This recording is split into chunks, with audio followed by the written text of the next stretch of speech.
Okay, we are now live. It's showtime. Let's get this logo off the screen. Hey everyone, welcome to the live episode 432, the live post-game show after the Dolphins 20-12 loss against the Houston Texans at NRG Stadium. A loss that does not mathematically eliminate the Dolphins from playoff contention, but kind of realistically does. This was a game the Dolphins had to have. The schedule kind of laid out for them in a way where the final 5-game stretch wasn't nearly as difficult as it appeared when the schedule came out. Circumstances changed for every team going to every game. And that was the case for the Dolphins, who not only had to play without Teron Armstead because of his knee issues, and that wasn't necessarily that surprising. He was listed as doubtful in the final injury report. But the Dolphins also had to play without the new starting right tackle, that being Kendall Lamb, who'd been dealing with back issues, didn't practice on Wednesday or Thursday, gave it a go at practice on Friday, was limited, was going to be a game time decision or a game day decision, wound up not being able to go. So it was Patrick Paul, the rookie second-round pick at left tackle, and Jackson Carman, the former second-round pick of the Cincinnati Bengals, who started at right tackle, in his first start since his rookie season of 2021. As one would expect against a defense featuring a great pass rushing tandem with Danielle Hunter and Will Anderson, there were some issues in pass protection. That wasn't the entire story. If we want to pin everything on one story, well, the one story is the Dolphins had 4 turnovers, 1 fumble, 3 interceptions. They had 1 takeaway, that being the fumble recovery by Jordan Brooks, and a -3 turnover ratio is usually going to get you beat. The defense absolutely did the job. It was actually a very, very strong performance by the defense, with the Texans finishing with 181 total yards, but they had too many short fields. If you look at their touchdown drives, it's 4 plays for 28 yards. They had a field goal drive where 3 plays for 0 yards. And then the really crushing drive at the start of the second half, where the big play of the drive was that fake punt. And this one of those where, yeah, it's a special teams breakdown. Again, came after Channing Tindall also had a penalty on a kickoff return. But this is one play, was 4th and 2 from the Miami 44, where as much as we're going to blame the Dolphins, I mean, hat tip for Houston, because that was a great call, great play. Direct snap to the up man, who then does an inside handoff to a player running in the other direction into wide open field, because once the snap went to the up man, I think it might have been Duke Riley who was on the edge. I don't want to say for certain it was him, but he dove inside to go at the up back, which is kind of what you would expect anybody to do. And then he was caught off out of position once the handoff was made and the play was going the other way. That was just a great play by Houston. Overall, though, again, not good enough by the Dolphins. Again, it was more of the same for the offense, which is basically means very little in the running game, an awful lot of short completions, which resulted in a very high completion percentage. But it's tough when you're going to play that style of ball. You can't lose the turnover battle. And if you look at the rushing numbers, 19, if I do quick math, 19 for 52 between Achane, Mostert, and Jalen Wright. Again, do the math. That's not even 3 yards a carry. That's just not good enough. And this is going on about 5 games now that the running game has been non-existent. I get asked all the time, what's the issue? The answer is yes. The blocking's not there up front. Defenses are getting hip to it and maybe putting more guys close to the box. But something would have to give, and then running backs are not necessarily breaking a whole lot of tackles. In the running game, the passing game, I should say, Malik Washington had a big role, 5 for 52. I'm pretty sure that's a career high in terms of receptions. Jonnu Smith with another big day in terms of receptions with 9. Did have the 1 touchdown in the third quarter, but the long, again, was just 10 yards. There was no big plays. The longest play on offense was a 21-yard completion to Tyreek Hill. Defensively, I mean, you want to go down the list of players who had good outings. Jordan Brooks was great. Had a really, really nice game, including the fumble recovery at the end of the first half. And that was also a turning point, because if you remember, it was 10-6 at the time for Houston. Texans were around midfield. C.J. Stroud not ready for the shotgun snap, bounces off his chest and on the ground. Jordan Brooks picks it up with great awareness, starts rumbling down the field. The Houston 38-yard line. Dolphins are in position to cut the lead to 10-9, maybe even score a touchdown to take the lead themselves. And instead, there's a pick with a 65-yard or 68-yard return the other way by Kalen Bullock. Props to Devon Achane for not giving up on the play and making the tackle at the 5-yard line, which forced the Texans eventually to settle for a field goal to make it 13-6 at the half instead of 16-6. No, instead of 17-6. But again, then what happened on that play? Well, this was the second play where Bullock got in front of a receiver to tip a ball away. The first time, if you recall, it happened with Jonnu Smith down the middle. On that particular play, he was only able to get his hands on it for the PBU. On the play with Hale, he got a really, really good jump. Was it a play where Tyreek was supposed to cut the route sharper? Not sure about that one, but again, this was not good enough at all from in any way, shape, or form. And again, the Dolphins find themselves 6-8. We have to mention the really nasty injury to wide receiver Grant Dubose, the victim of a collision over the middle of the field by Bullock in the third quarter. There's somebody hitting me up on social media suggesting that the Texans are a dirty team. There's nothing dirty about that play. It's just, if you look at the replay, the dude's going for the ball. Dubose kind of loses his balance and is falling at the time. And the contact is really, really nasty. And we certainly hope that Dubose is doing okay. By the CBS reports, he was headed to a Houston hospital. Certainly hoping that it's nothing serious. That was just a precautionary measure. But I'm certainly not going to say this was a dirty play. I mentioned defense early. Anthony Walker was credited with a sack when he pushed Stroud out of bounds. Zach Sealer, again, monster game for him. Him and Chop Robinson each had a sack and a half. Calais Campbell also was pretty good. The whole defense was really, really good when you give up 181 total yards. The offense, 224 total yards, 4 for 13 on third downs, 4 turnovers. Obviously, not going to get it done. So don't know exactly what else there is to say about this performance. Yes, there is something else about this performance. Sadly, these are the Dolphins. And it's so insanely easy to go, well, yeah, they didn't have Lammer, they didn't have Armstead. Correct. They didn't have Lammer, they didn't have Armstead. But every team deals with injuries. It's not an excuse. This is the Dolphins again and again when they play. The level of competition steps up toward the end of the year, particularly on the road. They just do not measure up. What's going to need to happen for that to change?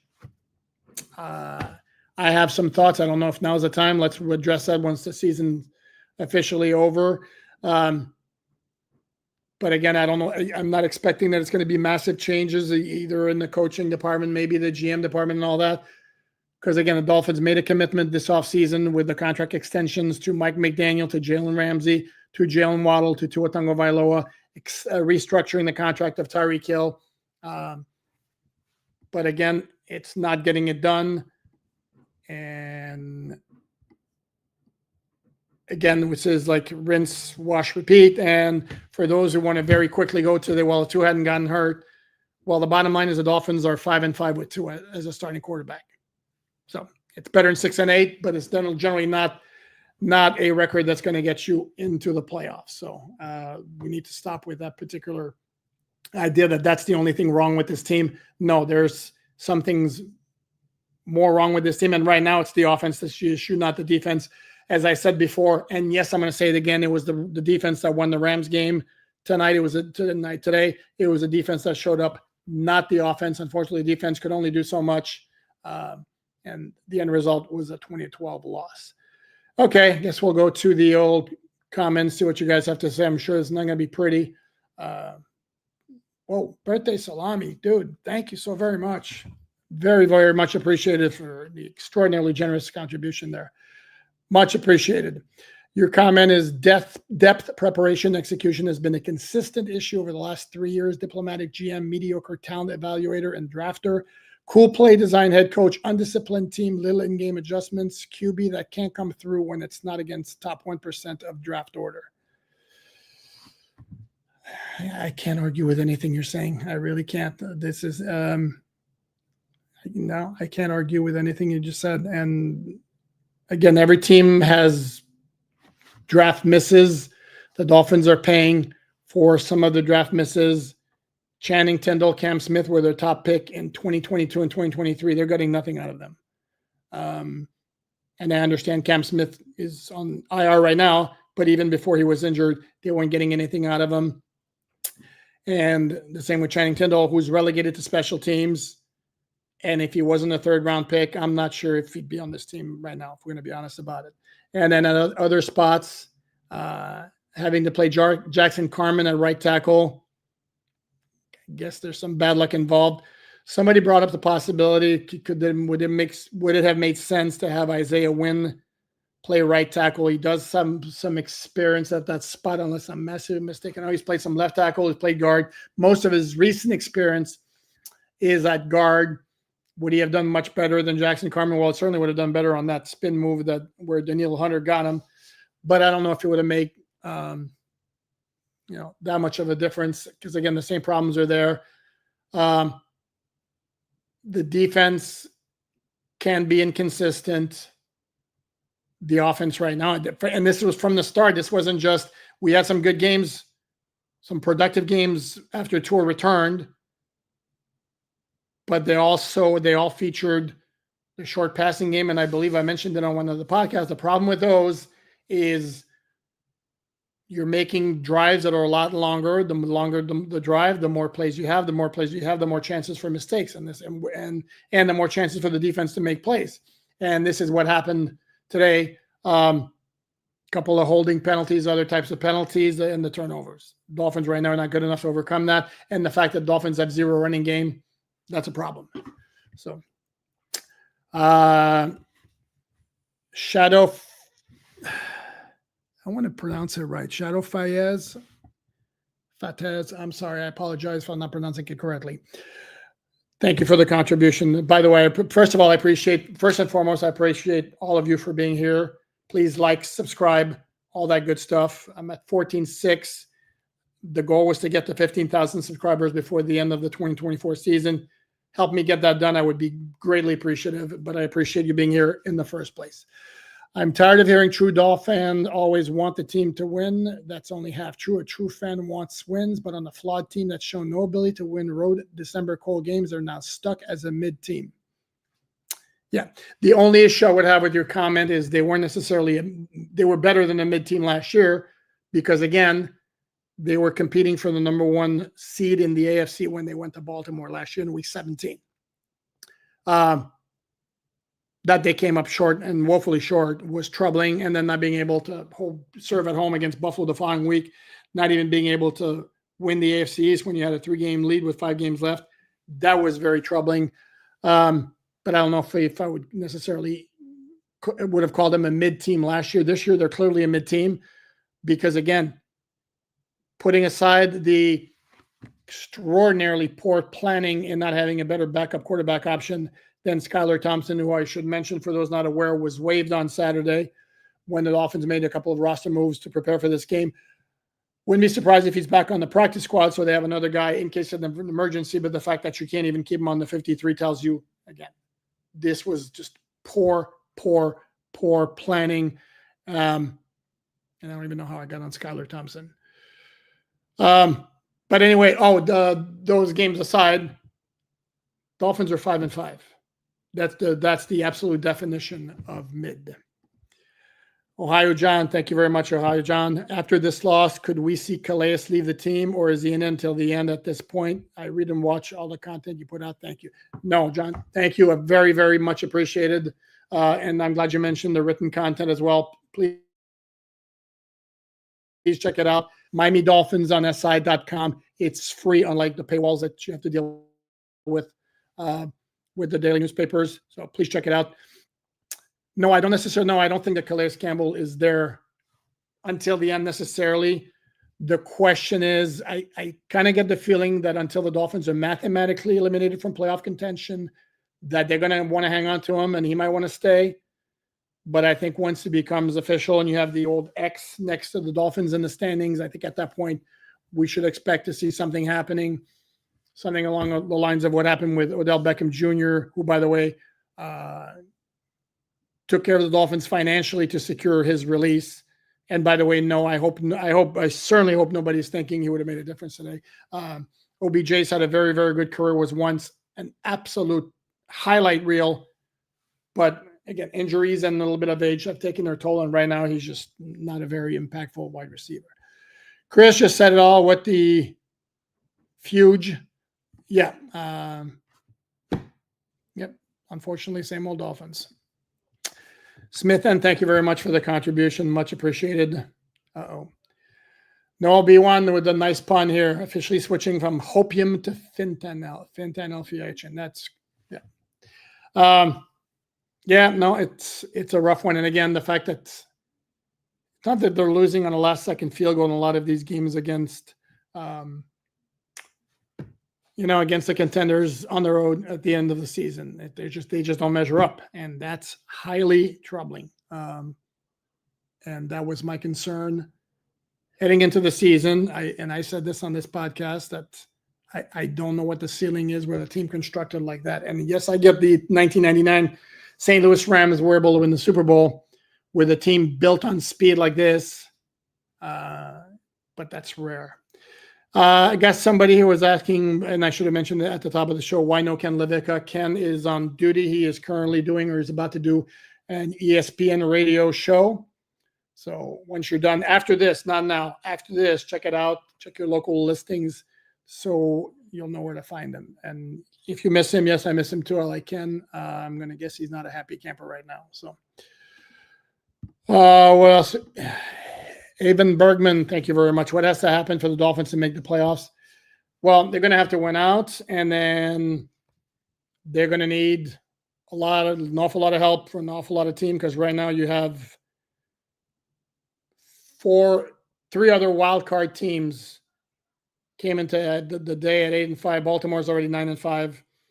Chargers are 8-5, and Denver is 8-5. And those two teams are playing right now.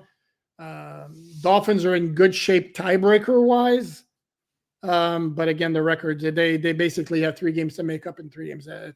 It's one of those where they certainly can't lose another game, and they're going to need help. So, is it possible? Yes. Is it likely? Not even close. Come on, man. Seriously? I'm checking out for the rest of the season. See you at the draft. No, don't do that. Don't do that. Nick Wellian might have been to his worst game as a Dolphin. Wasn't good. Tennessee game in 2021 wasn't good either. But the elements on that day were not easy. But this was rough. But it wasn't all him. I'm not gonna, again, like I tell you guys, and this is why I always fight back against this idea when Tua is putting up like big numbers that it's all him. He's throwing to a lot of wide open receivers with a lot of time or quick throws, and they get a ton of yak, and it inflates his numbers. Okay. Today, there are a lot of times he was pressured. The receivers weren't necessarily that open, particularly short, so the throws were tougher to make. And he had a really hard time, and the numbers were really ugly with a passer rating of 60.0. It's not all on Tua. So, and then if I have to read about it or hear about his completion percentage, that's completion percentage is great, awesome. Maybe he might even get a record. Everything short. That's not helping the offense. But no. To answer your question, might have been, or the comment might have been to his worst game. It's up there, but the loss certainly is not totally on him. We need a new QB. Well, it's not happening because the Dolphins made the commitment to Tua with the contract extension they gave him. He'll be the quarterback in 2025, more than likely in 2026. But there are, until proven otherwise, I'm going to maintain the point I made all along, which has gotten me a lot of flack from Tua fans. There are limitations to his game, and they show up a lot of times this time of year against high-level competition when circumstances around are not ideal. When the circumstances around are ideal, I mean, he will deliver as well as just about anybody. But unfortunately, they're not always ideal. And yes, I understand everybody needs help. It's, as I've always said, it's varying degrees. Let's see what else.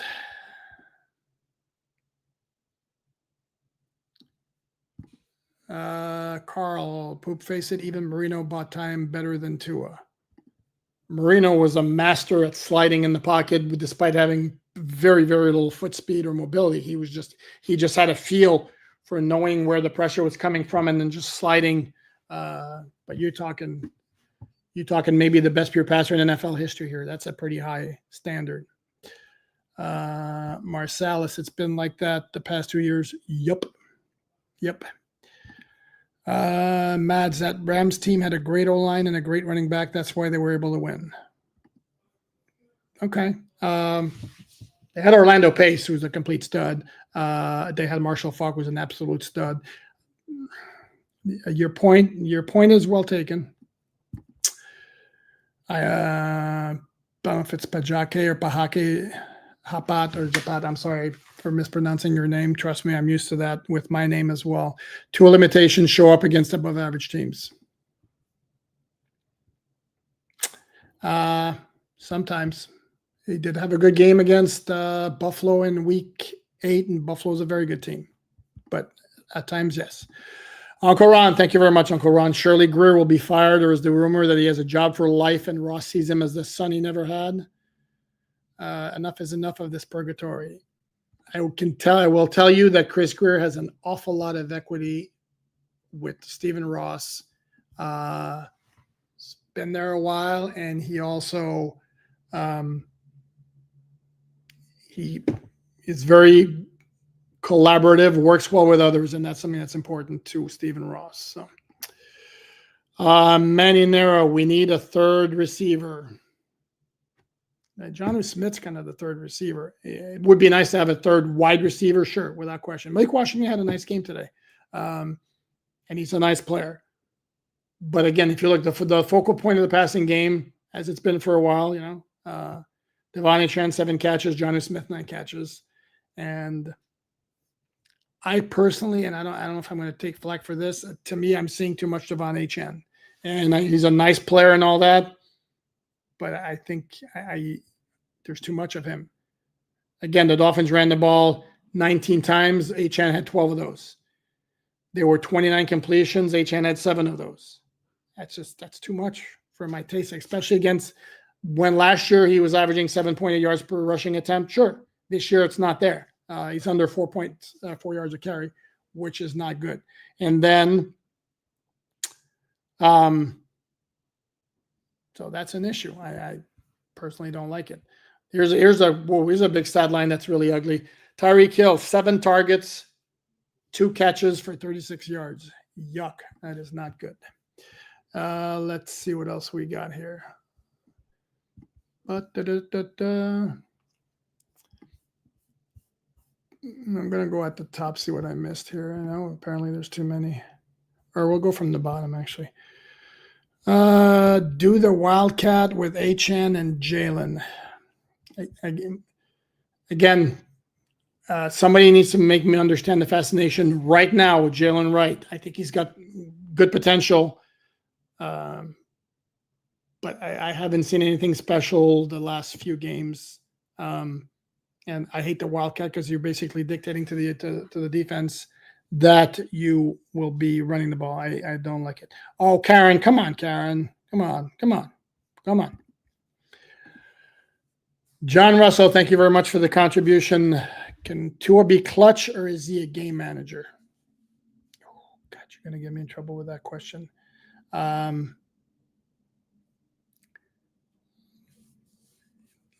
me. I'm going to give you a passive-aggressive answer of you're not wrong to ask the question. When it's right, though, he is an elite game manager. How many seasons do you think it takes to fix the OL? That's a very good question, Jeff. A good question. The problem with the offensive line, I've said this before, and I know somebody threw out San Francisco as an example. You run outside zone, you're looking for offensive linemen, generally speaking, who are more mobile than they are physical and aggressive. And if you find somebody who is mobile and physical and aggressive, you got a complete stud. And those guys are not easy to find. So,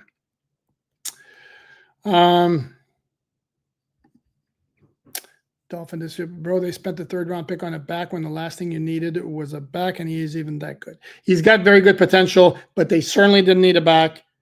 And well, when you say they gave up a 3rd round pick, they gave up a 3rd round pick next year to get the 4th round pick this year that they didn't have, and selected Jalen Wright. I don't know that was crazy about that move, but I don't run that team.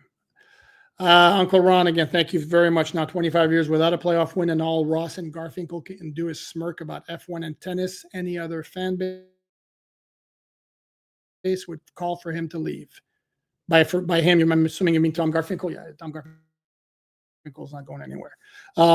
Again, he has made Stephen Ross mucho bucks. He has lifted, the image of the franchise, the whole Ross organizations, with that Grand Prix, that auto race, with the tennis tournament, the facilities they've built.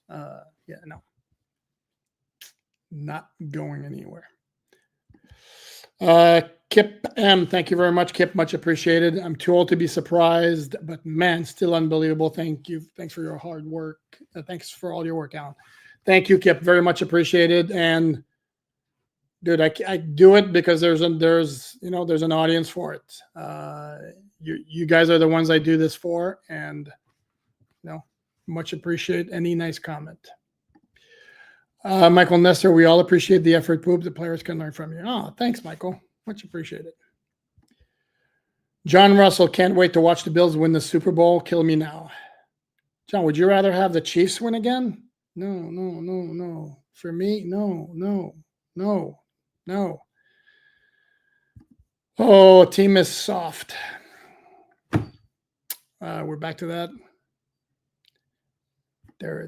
It's a finesse offense. So does that equate soft?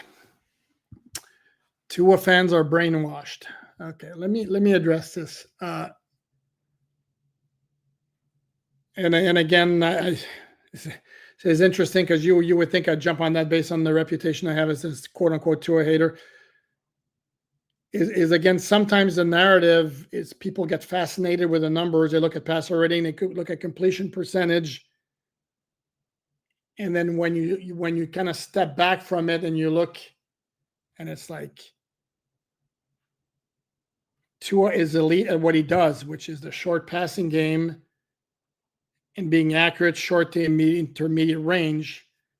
And if everything around works well, he's great at it.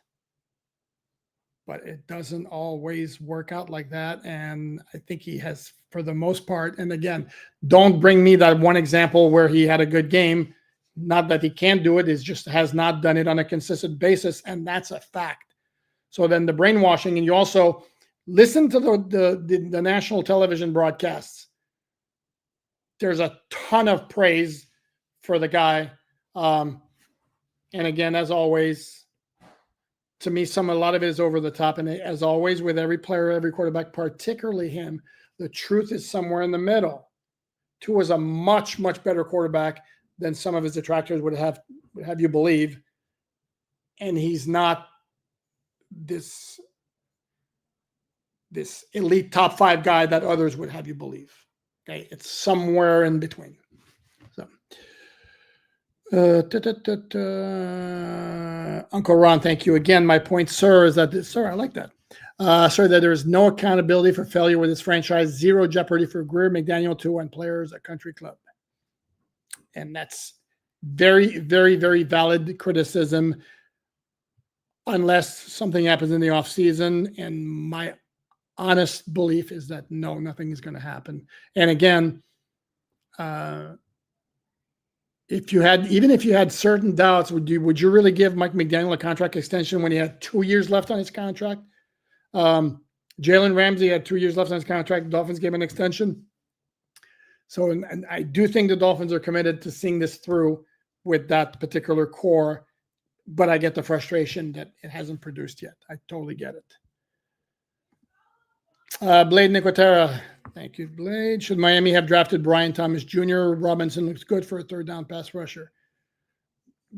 Brian Thomas Jr. is not the problem. To me, I would look more at if we're gonna look at misses like this. There have been misses all over the place. Chop Robinson's actually been a factor. I'd say in the second half of this season. So right now, I think I'm okay with it. And today he had like a second and a half. So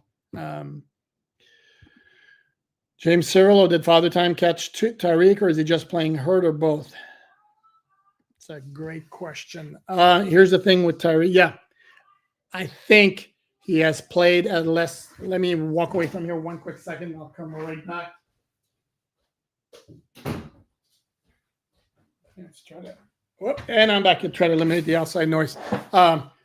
Remember, he had off-season surgery, which he revealed in the aftermath of his arrest before the season opener. That's number one. He had a thumb injury, he's had a wrist injury, and then he had the foot injury he sustained in practice. So yeah, I think he's dealt with a lot of stuff physically this year, and he's not getting any younger. And I've said this for a while now, actually, this season. I don't see the same kind of juice with Tyreek that I saw in 2022 and 2023. He's just not quite the same guy. Like that outcut that got picked off where Derek Stingley stepped in front of it, that's done much more crisply and quicker the past 2 years than it was today. And mind you, it's one of those plays where, hat tip to Derek Stingley because he read the route and jumped it, and he got the pick. But I think Tyreek gets to that corner quicker the past 2 years. So absolutely, I think there's an issue there. Diedrich Griffin, thank you very much, Diedrich. Much appreciated. HN has poor vision, doesn't make players miss, and doesn't break tackles. He's a dynamic player out of the backfield when he has space to outrun everyone, but he's not a dynamic running back. That comment gets you one of these. That's exactly what we're looking at, which again indicates to me I like him as a change of pace back. I like him as a third down back. I don't know that I like him as my feature guy who is getting so much of the work at running back. I'm not there, and I'm not sure I don't get it. Birthday Salami, thank you again, my friend. Defense gave the team a chance all day. Hope Tua used some of that $200 million for a separate flight. Tyreek hasn't looked the same outside of one catch in week one. All of that. No, but about the part about Tua taking a separate flight. Peter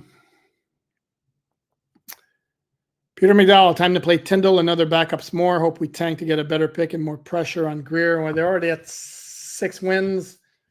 They would have to lose out to get what you would call a very high pick. I don't see that happening. But maybe they get a top 15 pick. Time to play Tyndall. Guys, if they thought there was something there with Tyndall, maybe they would have done it. We need new ownership period. Cliff, well, guess what? It's his team, and he gets to dictate and get used to the Ross name because his daughters are going to get the team after he's done. Jeff again. Hey, Jeff, seriously asking what OL could they have had instead of Achane? I don't think they needed him at all. Wright is great. Miss Brooks, have Wilson plus Mostert. Achane was 2 years ago. That was last year. I'd have to look back, and I don't want to start doing that right now. They could have had Graham Barton of the Buccaneers this year. That could have been one guy they could have had. They could have had Osiris Torrance of the Bills in the second round last year instead of Cam Smith. That one hurt. They could have had Zach Charbonnet, who's a tough runner, which is what they need, and they wouldn't have had to make the move for Jalen Wright this year. So that Cam Smith pick, and I understand why it was made. It was made because they knew Xavier Howard was probably headed into his last year with the team, which he was. So there's a sound reasoning there, but right now it looks like you whiffed on the guy. Rifleman, is there any way Greer is replaced? Sure, maybe. Again, if it falls flat, even in the next 3 games, and we're looking at right now they're 6-8. Say they finish 7-10. Could Stephen Ross look at it and go, "This is unacceptable," and make a move? I would say it certainly on the lower end of 50-50.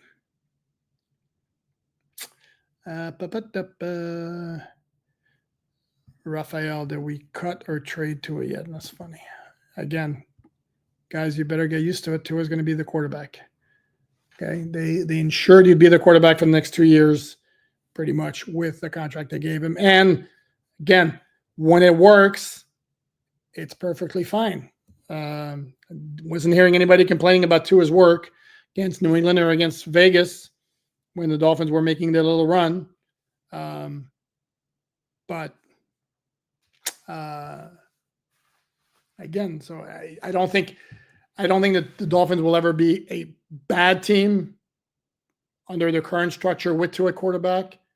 Will they ever reach true contender level? That's a fair question to ask. John Allen, do you agree the next backup QB needs to do something different, to be something different to Tua, a dual threat kind of guy, or would they go with a clone like Mac Jones? Well, Tyler Huntley is a different guy than Tua in terms of skill set, and we saw how that worked out.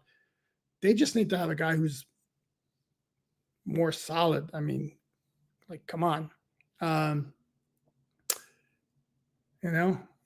there were guys available there. Then they chose to stick with Mike White and Skylar Thompson, thinking they could make it work. Well, obviously, it didn't work. So I don't know that necessarily have to have somebody with a different skill set. Just need somebody better. Okay, let me see. Got another one here, a new one. Okay, Marsalis. Hey, Marsalis. Skipped on Man Campbell and Tomlin. Oh, skipped on Man Campbell and Tomlin that age well. Yeah. Yeah, no. But here's the thing, though, Marsalis, we're going to be honest about this. Had the Dolphins hired Dan Campbell in 2016 after he had been the interim head coach, don't know how well it would have worked out. I think he needed some refining. If you look at his first couple of years with the Lions, there were some game management issues. What Dan Campbell always had was leadership qualities up the wazoo from the start. So in time, you knew he was going to be a great head coach. I think Darren Rizzi in New Orleans is going to be a great head coach in due time if he gets the shot. Is he ready? Yeah, I think he's ready, actually. And I hope the Saints hire him in the offseason. We shall see. Thank you very much, Karen. Don't give up, Karen. Season not over yet.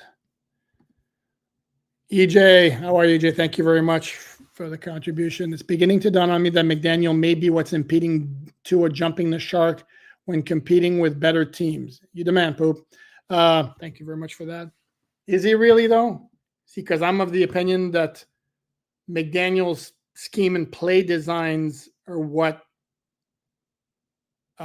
contribute to the big passing numbers we see. Again, what does Tua do well? Tua is very accurate and can get rid of the ball very quickly, and generally needs to be short or intermediate passing. That's what McDaniel has designed. Last year, they were going over the top quite a bit, even more so 2 years ago, and that's stopped. And part of it is defenses have adjusted. Another part of it is Tua's not taking shots. And literally, he has made the comment that he made the decision. I think, I don't remember the context of it, but somebody was asking him advice, I think it was. And he basically said the advice he gave is like, get completions. Okay, well, completions are great. At some point, it helps to throw it down the field a little bit. Again, unless, like, for example, Detroit's not a team that chucks it down the field a ton, but they also have a killer running game, the best offensive line in the NFL, and playmakers all over the place. So Dolphins are not quite at that level yet. If they were at that level, who knows? Okay, we're going to check a few more and then call it a day.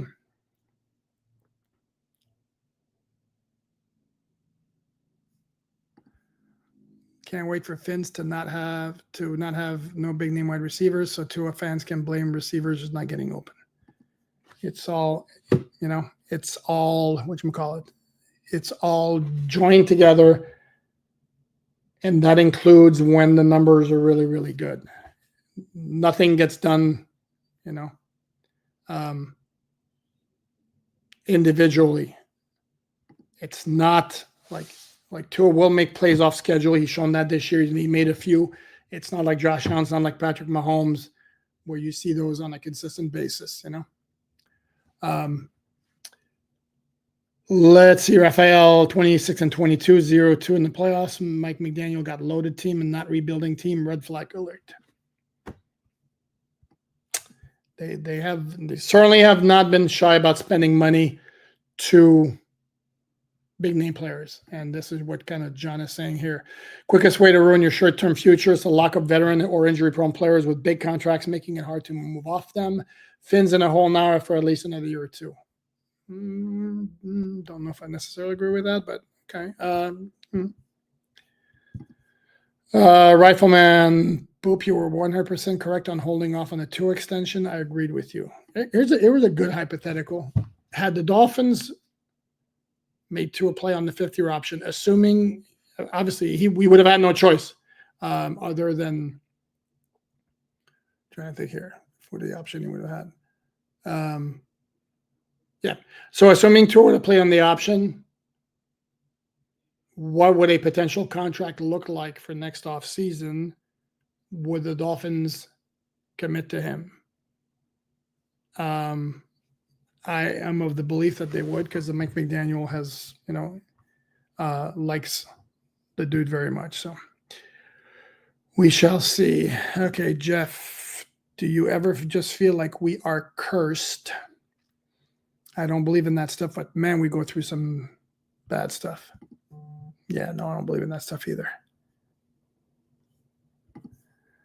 Hill needs wrist surgery and doesn't have the strength to fight for the ball. If Tua had led, Hill could have been a big play.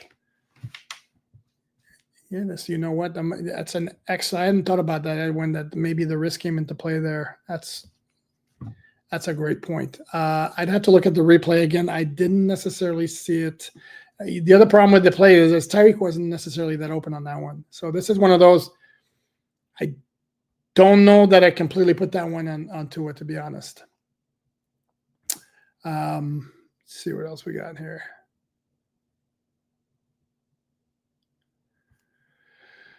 Okay. Yep, I just addressed this, Jeff, where the deep ball plays. Yeah, I think at some point you got to throw take shots on the field. Ryan Fitzpatrick was one of those who would okay, I'll just chuck it. This also might be, some place where the Dolphins just don't have a lot of height at wide receiver with Tyreek, Jalen Waddle, who are not big guys, and you have Malik Washington's also short. Grant Dubose is 6'2", but he went down early. And then River Craycraft's like 6 feet, which is not, they don't have that kind of guy. Is Mike McDaniel the softest coach in the league? No, come on, I don't like that characterization. He's cerebral. There's a difference. Okay, gang, I think we're going to wrap it up. Let me see. I don't want to. Oop, here we go. Sorry. Gerardo Fernandez, thank you very much for the contribution. Tua is an average QB that can't elevate his team in big games where his team needs him. He starts off. Has he ever shown you that he has the it factor? Oh, God. Gerardo, here's the thing. I hate that saying. The two things, he has the it factor. I don't like that. Or he is him. I don't like that either. Having said that, I don't know that Tua is a guy that, elevates a franchise on that particular point. But I don't even call him an average quarterback. I don't think that's fair. He's better than an average quarterback, but it's fair to question or suggest he doesn't elevate a team. Diedrich, again, thank you very much, sir. Sealer is the only star that shows up in big games consistently while the others routinely disappear. Brooks and Chop showed up today also, and the O-line put well enough to pin today. Big fan. Thank you very much, Diedrich. I really appreciate it. Campbell made some plays. The problem with Campbell, again, he can't play that many snaps because he's 73 years old. Oh, kid, sorry. I kid. He's 38. But he's up there. But I had no issue with this game. But you're right, Brooks and Chop played very, very well. Again, the whole defense, they gave up 188 yards or 181 yards. Nothing wrong with the defense today. So, but I can't disagree with your overall premise. EJ, thank you. Why can't Tua and Tyreek connect on the long ball? Has Reek lost a step or lost an inch? But no, again, this is not the same Tyreek Hill. And my guess is maybe it comes out after the season when he's going to talk about playing throughout the season with physical issues. But he just does not look like the same dude to me.